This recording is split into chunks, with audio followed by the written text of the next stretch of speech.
Hello guys, ఎలా ఉన్నారు? ఈరోజు పార్వతీపురం డిస్ట్రిక్ట్లో అడ్డాపుశిల అనే ఊర్లో కాశీ విశ్వేశ్వర స్వామి ఆలయంను దర్శించుకుందాం. ఈ గుడి పార్వతీపురం నుండి 4 నుండి 5 కిలోమీటర్ల దూరంలో ఉంది. ఆటో లేదా బైక్ జర్నీ ద్వారా మనం చేరుకోవచ్చు. ఆ విశ్వేశ్వరుడు కొండల మధ్య భక్తులకు దర్శనమిస్తున్నాడు.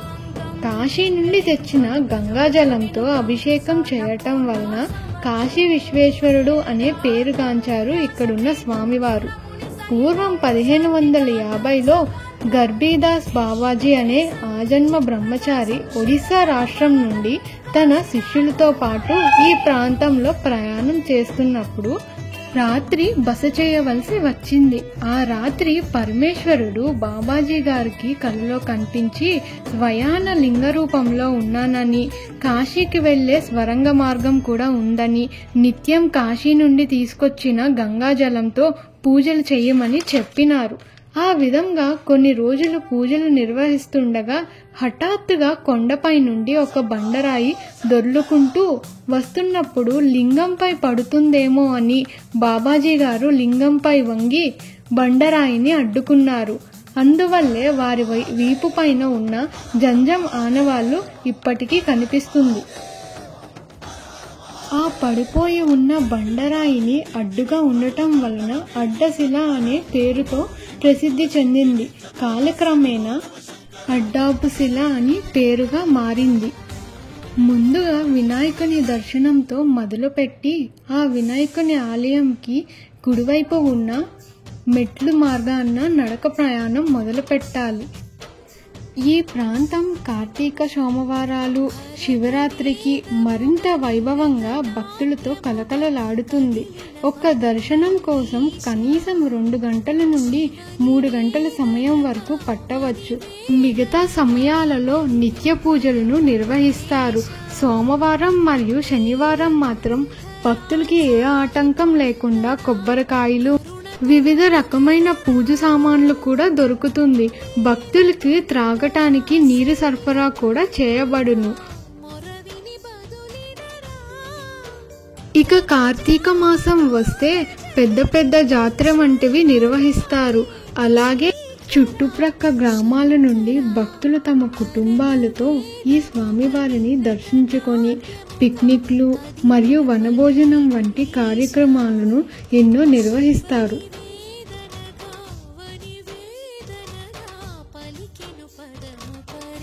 ఆ పైనుంచి దొర్లుకుంటూ వచ్చిన శిలే ఈ శిల. దీనికి అనుసరించుకుంటూ వెళ్తే స్వామివారి ముఖద్వారం కనిపిస్తుంది. దాని లోపలగా వెళితే కొండల మధ్య స్వామివారు వెలిసి ఉంటారు. ఈ పూజలన్నీ స్వయాన వెలిసి ఉన్న లింగ రూపంలో ఉన్న స్వామివారికి చేస్తారు. ఆ స్వామివారికి వెనక భాగంలో ఉన్న ద్వారమే కాశీకు స్వయాన వెళ్ళు మార్గం. కాలక్రమేణా కాశీకి వెళ్ళు స్వరంగ మార్గము మూతపడినప్పటికీ దాని ముఖద్వారము మనకి కనిపిస్తుంది. అక్కడ గర్భీదాస్ బాబాజీ గారి కమండలం వంటి వస్తువులు మనకి చూపిస్తారు. అప్పటి నుంచి ఇప్పటి వరకు వంశ పారంపర్యంగా బ్రహ్మచర్యం తీసుకున్న అర్చకులే కాశీ విశ్వేశ్వర స్వామికి ప్రధాన అర్చకులుగా ఉంటున్నారు.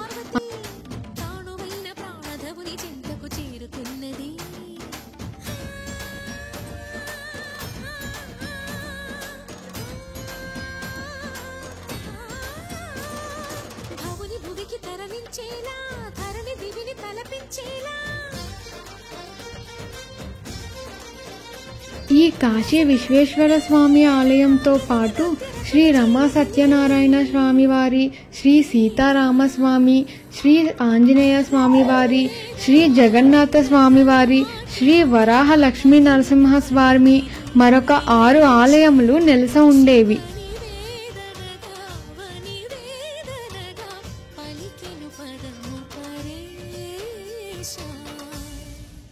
2012వ సంవత్సరంలో మరడాన తవిటినాయుడు గారు మరియు అడ్డాపుశిల ప్రజలు కలిసి ఆలయ కమిటీని నిర్వహించారు.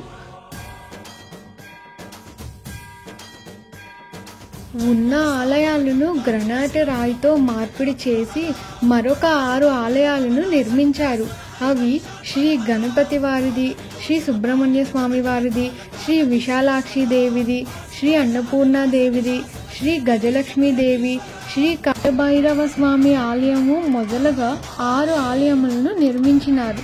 ఈ ఆలయములతో పాటు నవగ్రహాలను, జిల్లాలో అతిపెద్ద గంట స్తంభము, నాగదేవత శిల్పాలను, ధ్యానశంకరుడి శిల్పం వంటివి ఎన్నో చెక్కించారు.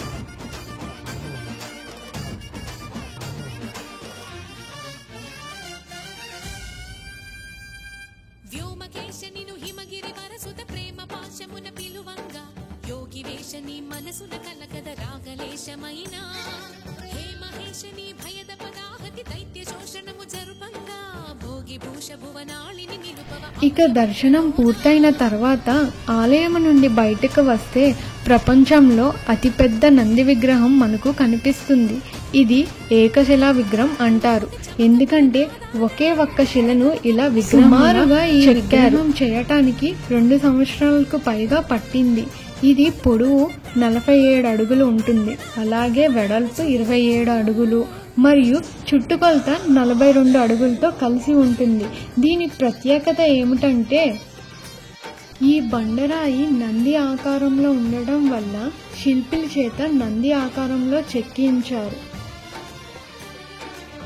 ఇది ఫ్రెండ్స్, మరి అడ్డాపు శిలకు ఉన్న కథ. మీరు కూడా వీలైనప్పుడు దర్శించుకోండి.